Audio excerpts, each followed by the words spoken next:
गुरुर्ब्रह्मा गुरुर्विष्णु गुरुदेवो महेश्वर गुरु साक्षात् परम ब्रह्म तस्मै श्री गुरुवे नमः। ओम नमो ब्रह्म दिव्यो ब्रह्म विद्या संप्रदाय कृतभ्यो वंश ऋषिभ्यो महद्भ्यो नमो गुरुभ्यः। सर्वोपल्लरहिता प्रज्ञानघनः तत्कृत्यो ब्रह्मेवामस्मि। ओम नारायणं पद्भवं वसिष्ठं शक्तिं च तत्पुत्रं पराशरं च व्यासं शुकं गौड़पदं महान्तं गोविन्दयोगीन्द्रमथास्य शिष्यं श्री शंकराचार्य मथास्य पद्मपातं च हस्तमलकं च शिष्यं तम तोटकं वर्तीकारमन्यास्मद गुरु संततमानतोऽस्मि। श्रुति स्मृति पुराणानामालयं करुणालयं नमामि भगवत्पादं शंकरं लोकशंकरं शंकरं शंकराचार्यं केशवं बादरायणं सूत्रभाष्यकृतो वन्दे भगवन्तो पुनः पुनः। ईश्वरो गुरुरात्मेति मूर्तिभेदी विभागिने व्योमवक्ताय देहाय दक्षिणामूर्तये नमः। ओम श्री गुरुवे नमः। ओम श्री परमात्मने नमः। हम लोग गीता के तृतीय अध्याय पर विचार कर रहे हैं। यह हम लोगों को ध्यान दीजिएगा, एक मिनट।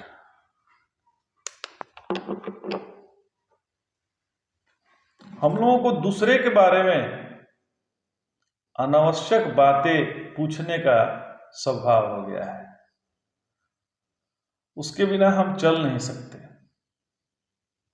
इसलिए अनावश्यक बोलते रहते हैं।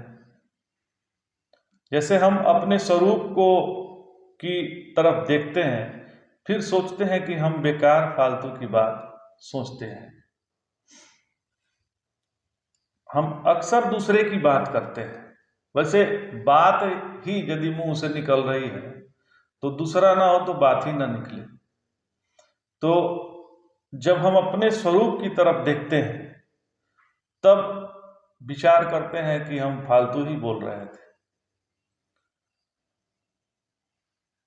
किसी ने हमको पूछा नहीं, कोई हमसे पूछ नहीं रहा है, लेकिन फालतू बकबकाहट कर रहे हैं कि फलाना ऐसा है, चिलाना ऐसा है, ये ऐसे हैं, वो वैसे हैं।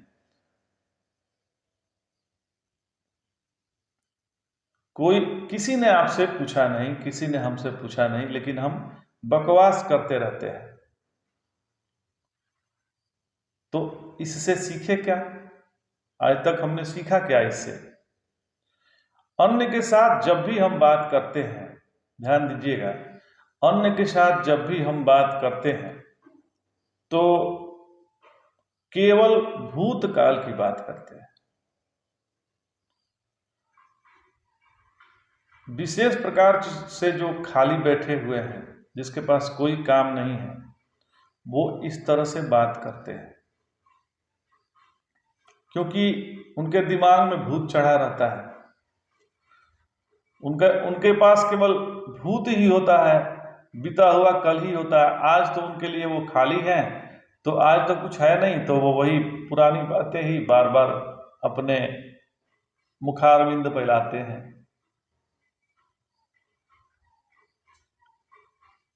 एक सिद्धांत अवश्य ही याद रखने लायक है।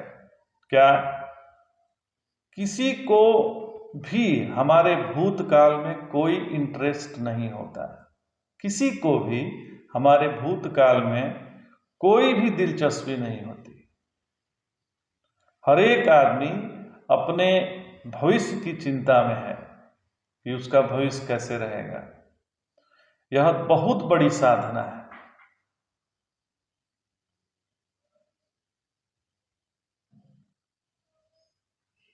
अपने भूतकाल के बारे में कभी भी किसी से मत बोले।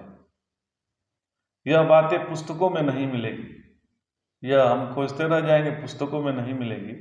यह हमें अपने अनुभूतियों से ही सीखना होगा।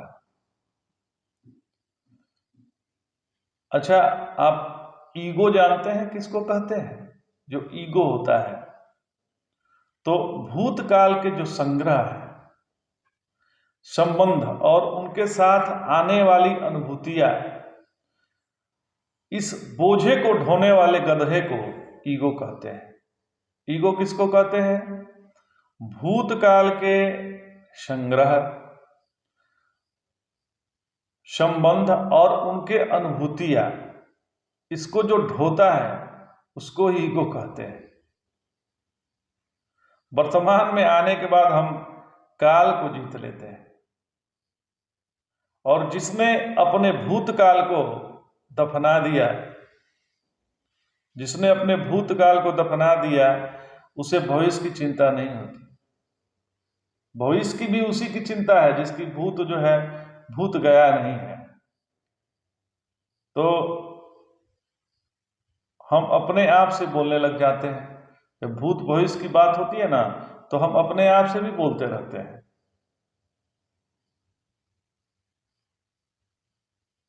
और मनुष्य जो है अपने आप से केवल भविष्य के लेकर बोलता है। जो भविष्य में हम सोचते रहते हैं वो अपने आप से लेके बोलते रहते हैं, मन में ही बात चल रहा है। इन दो चीजों को यदि हमने बंद कर दिया तो हमारा स्वभाव धीरे धीरे शांत हो जाता है। स्वभाव शांत होने के स्वरूप में अपने आप प्रकट हो जाता है। जब स्वभाव शांत होता है तो अपना स्वरूप एकदम से शांत हो जाता है। चलिए हम लोग एक साधना करते हैं 2 मिनट के लिए। अब से 2 मिनट हम शांति को श्रवण करेंगे, और अंदर जो बकबकाहट हो रही है उसको नहीं सुनेंगे, शांति को सुनेंगे।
हमने सोने के लिए नहीं बोला है, शांति को सुनने के लिए बोला है। तो केवल इतने मात्र से देखेंगे आप, आपका मन हल्का हो गया, मन एकदम से चित्त शुद्ध हो गया शांति के श्रवण मात्र से। तो जब भी समय मिले 2 मिनट के लिए केवल शांति को श्रवण करें, और जो अंदर जो बकबकाहट चल रही है उसको मौन कर दें। तो आप देखेंगे आपका जो साक्षात सच्चिदानंद स्वरूप है वो प्रकट हो जाएगा, आपको परम शांति को प्राप्ति होगी। हाँ, लेकिन सोना नहीं है, जागृत अवस्था में रहना है। भगवान आगे कहते हैं, कर्मेन्द्रियाणि संयम्य आस्ते मनसा स्मरण इंद्रियार्थान् विमूढ़ात्मा मिथ्याचरः स उच्यते। अर्थात कर्तव्य और अकर्तव्य के विवेक से शून्य जो कोई कर्मेंद्रिय का संयम कर उनके विषयों का मन से ध्यान करता हुआ रहता है, वह सज्जनों द्वारा, मतलब विमूढ़ आत्मा, मिथ्याचारी और वह पाखंडी कहा जाता है। किसको पाखंडी कहते हैं? जो कर्तव्य और अकर्तव्य के विवेक से शून्य, जो कोई कर्मेंद्रिय का संयम कर उनके विषयों का मन से ध्यान करता हुआ रहता है, उसको क्या बोलते हैं? तो विमूढ़ आत्मा बोलते हैं, या फिर मिथ्याचारी बोलते हैं, या पाखंडी बोलते हैं। दंभ का कारण वासना है। जो दंभ है, हम दंभ हाँकते रहते हैं कि हम ये हैं, हम वो हैं, इसका कारण क्या है? वासना है। और क्योंकि वासना की पूर्ति के लिए ही दंभ किया जाता है, वासना की पूर्ति के लिए ही दंभ किया जाता है। इंद्रिय को रोकने से तात्पर्य क्या है?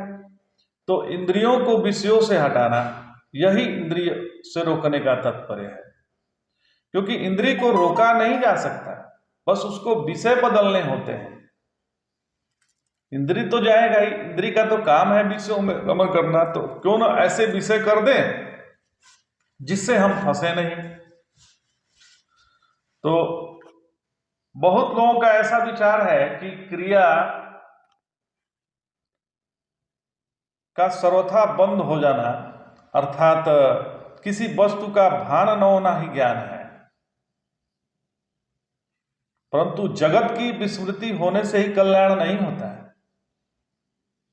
विस्मृति तो सुसुप्ति में या मूर्छा में भी हो जाती है, परंतु क्रिया उन अवस्थाओं में भी नहीं होती।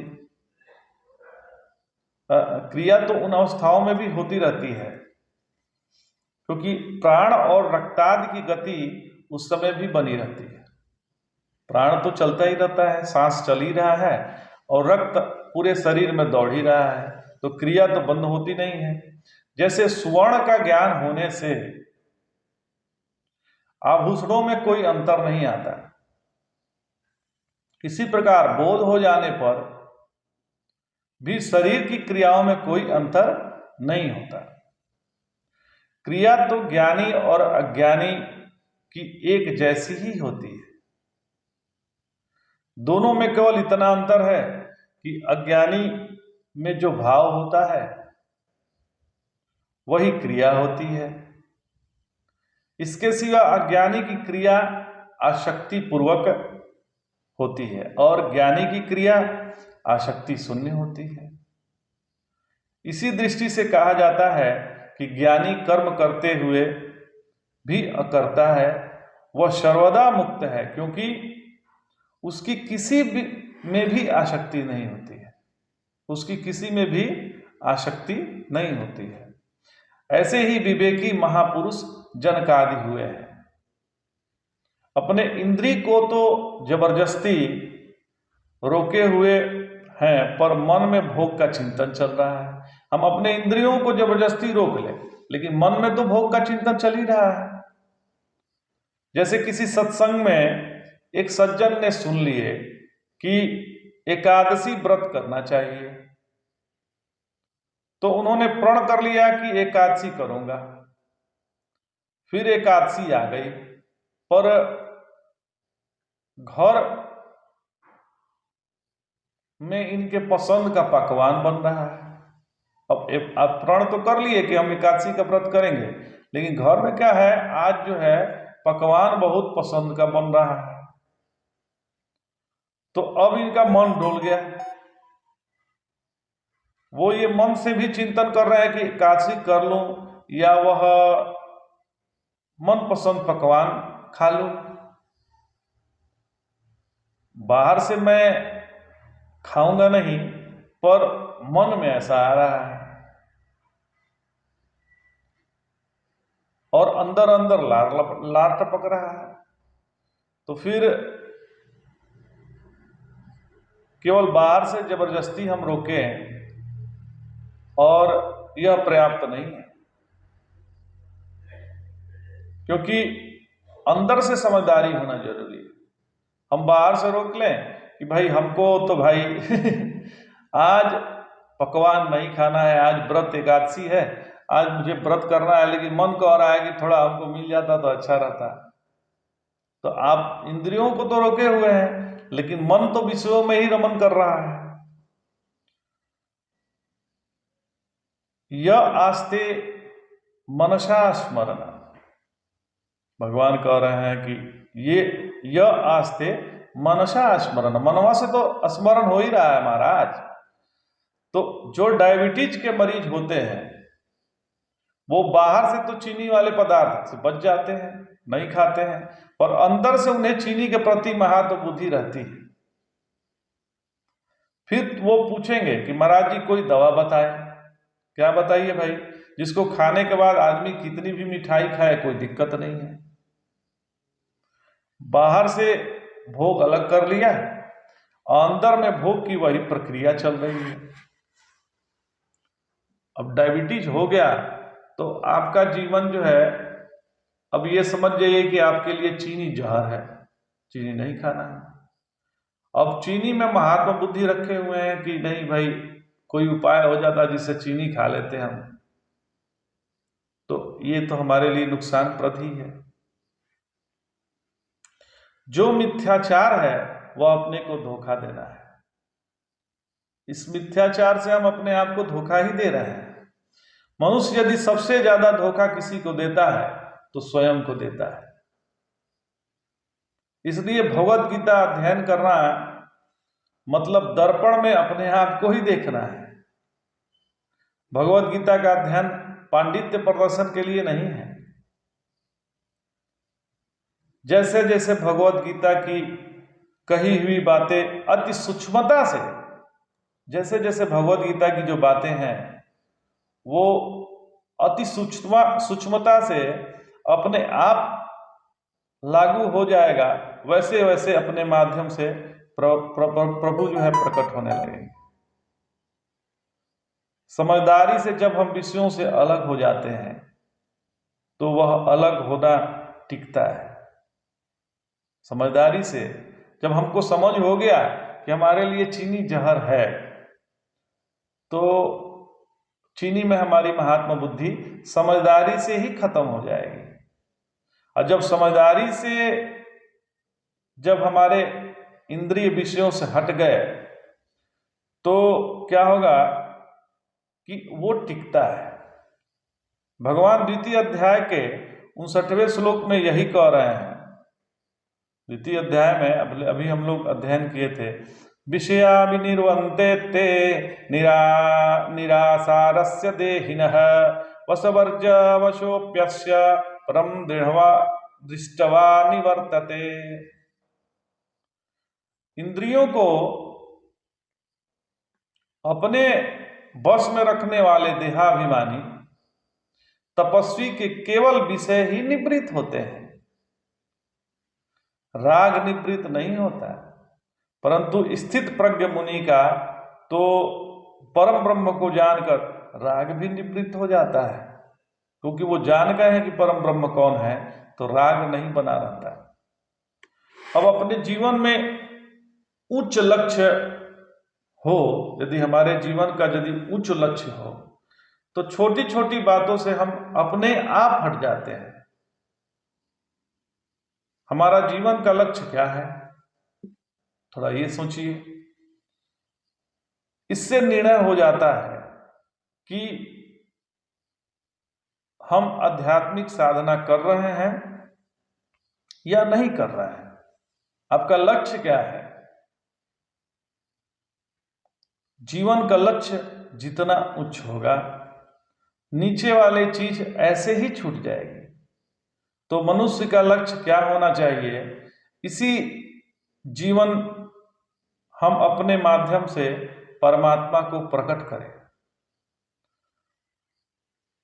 या हमारे माध्यम से परमात्मा प्रकट हो जाए। मनुष्य को बनाने का भगवान का यही एक प्रयोजन है। जैसे बल्ब का प्रयोजन है कि उसमें से लाइट निकले, यदि बल्ब में से लाइट न निकले तो फिर वो बल्ब का कोई महत्व नहीं है। जैसे डॉक्टर जो है उनके पास मरीज ही न जाए तो फिर वो डॉक्टर किस काम के हैं? कोई किसी काम के नहीं है। तो मतलब है कि एक साधक के जीवन में परमात्मा उनके माध्यम से प्रकट हो जाए, तो यही लक्ष्य होना चाहिए। नहीं तो फिर वो साधना करने से क्या लाभ? भगवान को मनुष्य को बनाने का मुख्य प्रयोजन यह है कि यह मनुष्य आनंद को प्रकट कर सके। ईंट पत्थरों में तो केवल सत्ता है, मतलब ईंट पत्थरों में तो भगवान का सत्ता है, पेड़ पौधों में केवल सत्ता के साथ जीवन है, और प्राणियों में सत्ता भी है, जीवन भी है और ज्ञान भी है। लेकिन आनंद की अभिव्यक्ति केवल मनुष्य में ही हो सकती है। जहां आनंद है वहां विस्तार है। और एक ही चन्ने से कितने पदार्थ बनते हैं, सोचिए, एक चन्ना से कितना पदार्थ बनता है, मतलब एक ही दूध का कितना विस्तार है, दूध का भी कितना विस्तार है, दूध से कितने पदार्थ बनते हैं। तो जहां विस्तार है वहां ही आनंद है। मनुष्य देह का एक ही प्रयोजन है कि जो परमात्मा आनंद स्वरूप है उन्हें इस शरीर के माध्यम से प्रकट होने दें। यदि हम हमेशा रोते रहें, यदि हमेशा हम रोते रहें तो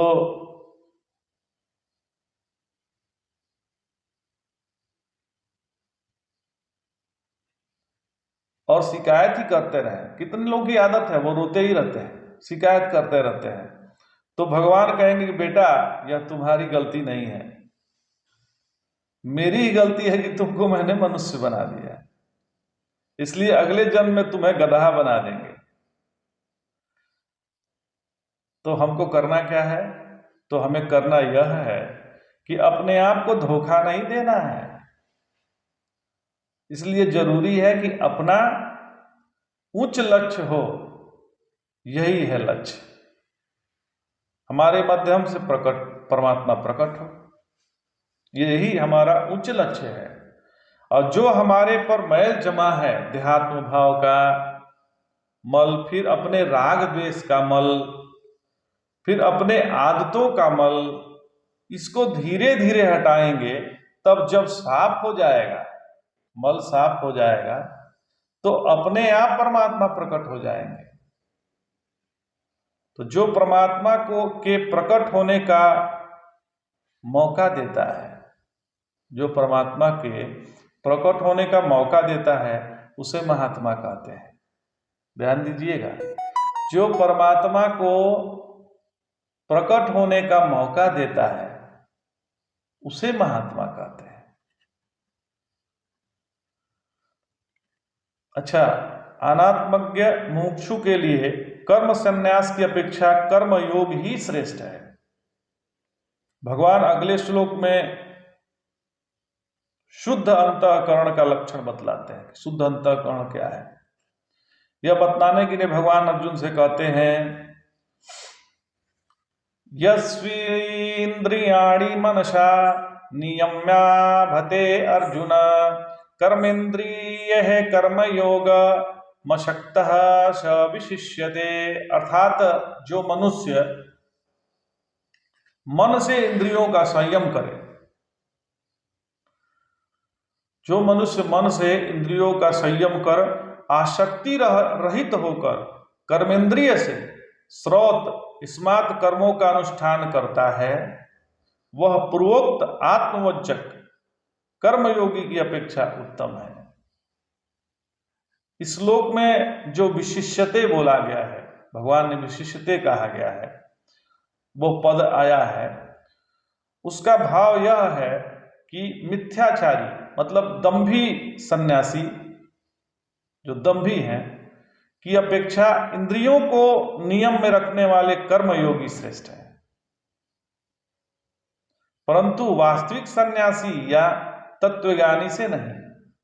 मतलब यहां बोला गया है कि जो दंभी सन्यासी हैं उनसे श्रेष्ठ वो नियम से रहने वाले, इंद्रियों को नियम में रखने वाले कर्मयोगी श्रेष्ठ हैं। लेकिन वास्तविक सन्यासी तो बहुत, और वास्तविक जो सन्यासी हैं या तत्वज्ञानी हैं उनसे ये तुलना नहीं किया गया है। जो मिथ्याचारी हैं उनको कहा गया है। इंद्रियां सर्वथा रुक नहीं सकती, इंद्रियों को आप सर्वथा रोक नहीं सकते, इसलिए नियम्य पद का प्रयोग किया गया है। इसलिए नियम्य पद का यहाँ पर प्रयोग किया गया है। इंद्रिय संयम विषयों के राग द्वेष नहीं होने पर होता है। जब विषयों में राग द्वेष नहीं है तो इंद्रिय अपने आप संयम में रहती है। इसलिए संयमी को ही श्रेष्ठ कहते हैं। पूरे भगवत गीता में समझदारी को महत्वपूर्ण माना गया है। हमारे शास्त्रों में व्रत उपवास इसलिए बताया है कि हमारे जीवन में नियम आ जाए, इससे इंद्रिय का संयम हो सके। जिन्होंने इंद्रियों को नियंत्रण में रखकर कर्मेंद्रियों के साथ कर्म में लग जाता है तो उसमें वह आसक्त नहीं होगा। आसक्ति वो है जो जा सकती है, टिकती नहीं। और दूसरी महत्वपूर्ण बात समझ लीजिए कि बहुत सूक्ष्म बात है कि आसक्ति होती ही नहीं है। केवल चिंतन से यह पता चलेगा। जब आप चिंतन करेंगे तो आप देखेंगे ये तो आसक्ति नाम की कोई चिड़िया ही नहीं है। उदाहरण के लिए ले लीजिए, हमारी आंखें सभी प्रकार के रूप रंग को प्रकाशित करती हैं, लाल, नीला, पीला। तो आंखें किसी की आसक्त है क्या? आंख आसक्त नहीं है। सभी रूप रंग आंख प्रकाशित कर रही है, किसी में आसक्त नहीं है। हमारे सभी आवाज को कान सुनता है पर वह शब्दों में आसक्त नहीं है, कान शब्दों में आसक्त नहीं है। हमारा मन सभी वृत्तियों का आधार है। हमारा मन जो है सारी वृत्तियों का आधार है। अच्छे विचार, बुरे विचार सभी मन में ही रहते हैं। यदि मन आसक्त होता तो किसी एक विचार को पकड़कर ही रहता है, ऐसा नहीं होता। वो एक ही विचार केवल नहीं करता रहता है। वैसे ही जो चैतन्य हम हैं वह देह के साथ तादात्म्य नहीं रखता। जैसे बचपन का देह चला गया तो हमने रोका क्या जाने से? उसे फिर जवानी का देह चला गया तो क्या हम रोक पाए?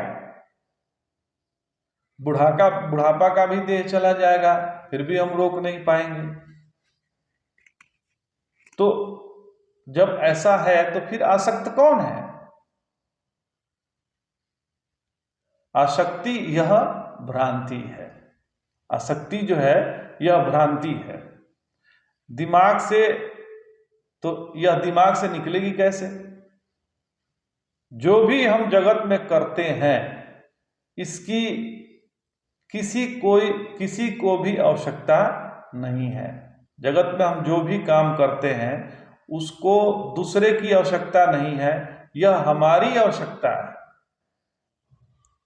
जब हम दुनिया में नहीं थे तो किसी चीज की कमी थी क्या? और जब हम चले भी जाएंगे तब भी क्या कमी रहेगी क्या? तो अब हमारे होने से क्या खास बात हो रही है? लेकिन हमको लगता है कि मेरे कारण ही दुनिया चल रही है। ऐसा नहीं होता। आसक्ति होती ही नहीं है। तो जो नहीं है उसको कैसे मिटाएंगे? तो जैसे पानी में अपनी परछाई पड़ी है और पानी गंदा है, तो क्या उस गंदे पानी से अपनी परछाई को एक जाल या फेंक कर बाहर निकालेंगे? नहीं। जो केवल प्रतीति है वास्तविक नहीं है। इसी प्रकार से जो यह आसक्ति है वह केवल प्रतीति मात्र है, सत्य नहीं है। जैसे दो बूढ़ा एक बुढ़िया है, उसमें से एक बुढ़ऊ मर गया तो बुढ़िया रो रही है। मतलब दो हैं, एक बूढ़ा है एक बुढ़िया है, तो उसमें से एक बूढ़ा मर गया तो बुढ़िया रो रही है कि मैं उसके बिना जी नहीं सकती, वह अब मेरा क्या होगा। रोना धोना शुरू है। पर सही में ऐसा होता है क्या? फिर धीरे धीरे अकेले रहने की आदत लग जाती है और सब कुछ ठीक ही चलता है। कोई किसी के प्रति आसक्त नहीं है महाराज, आसक्त हो ही नहीं सकता। तो आसक्ति को निकालना कि एकमात्र रास्ता है कि हम जो भी कर्म करें तो वो हमारी आवश्यकता है यह मानकर करें, कोई दूसरे की इसकी आवश्यकता नहीं है। फिर आसक्ति नहीं आती है। नारायण, किसी का त्याग करने के पहले यह समझ लेना जरूरी है कि आखिर हमारे पास है क्या, हम किसको त्यागना चाहते हैं। त्याग तो उसका किया जाता है जो हमारा हो। तो यह तो जान लें कि हमारा क्या है इस दुनिया में। इस दुनिया में हमारा क्या है जिसको हम त्यागना चाहते हैं।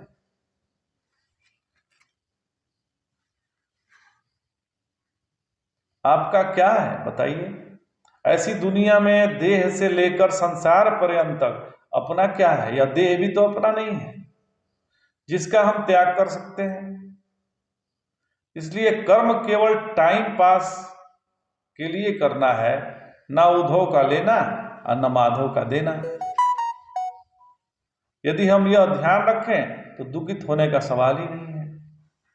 भगवान आगे कहते हैं, नियतम कुरु कर्म त्वम कर्म ज्यायो ह्य कर्मणः शरीर यात्रापि च तेन प्रसिद्ध येद कर्मणः। अर्थात तू नियत शास्त्र विहित कर्म कर, क्योंकि अकर्मणता से कर्म करना श्रेष्ठ है। मतलब निकम्मा रहने से कर्म करना श्रेष्ठ है। भगवान कह रहे हैं अर्जुन से, अकर्मण्यता से तो तेरी शरीर यात्रा का भी निर्वाह नहीं होगा। यदि तुम कर्म नहीं करोगे तो तुम्हारा शरीर भी का जो यात्रा है वो भी नहीं हो पाएगा। गीता के अनुसार निष्काम भाव से कर्म करना ही श्रेष्ठ है। केवल काम्य कर्मों का ही त्याग करना चाहिए। शास्त्रोक्त कर्म तो करना ही चाहिए। शास्त्रोक्त कर्म तो करना ही चाहिए, क्योंकि कर्मों को सर्वथा तो कोई छोड़ ही नहीं सकता, केवल फल को छोड़ा जा सकता है। भाव यह है कि कर्म करना रजोगुण है और अकर्मण्यता तमोगुण है। तमोगुण की अपेक्षा रजोगुण श्रेष्ठ है। इसलिए निष्काम भाव से कर्म करना ही श्रेष्ठ है। जय जय शंकर, हर हर शंकर। आज इतना ही।